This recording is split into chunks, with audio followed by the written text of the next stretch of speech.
నామములో మీకు వందనాలు తెలియపరుస్తూ ఉన్నాను. ఈ దినము కొరకు దేవుడు సిద్ధపరిచిన వాగ్దానాన్ని మనం ధ్యానం చేసుకుందాం. పరిశుద్ధ గ్రంథంలో నుండి ద్వితీయోపదేశకాండం 28వ అధ్యాయము 11వ వచనం. ద్వితీయోపదేశకాండము డ్యూట్రానమీ చాప్టర్ 28 వర్స్ 11లో 4th లైన్ అండర్లైన్ చేసుకోండి. నీ నేల పంట విషయంలోనూ నీకు సమృద్ధిగా మేలు కలగజేయును.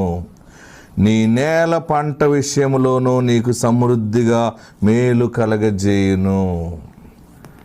నీ యొక్క పంటను దేవుడు సమృద్ధిగా బ్లెస్ చేయబోతున్నాడు.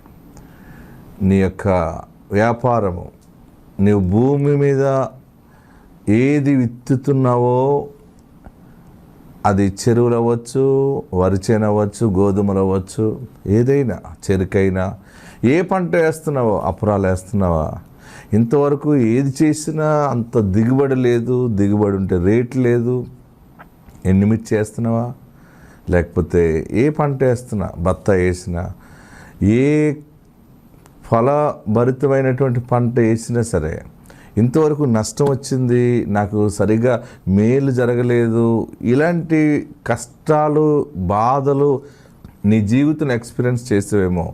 ఈరోజు పరిశుద్ధాత్ముడు నీతో మాట్లాడుతున్నది ఏంటంటే, నీ నేల పంట విషయంలో సమృద్ధిగా మేలు కలగజేయును ఆయన. ఎంత మంచి మాట చూడండి.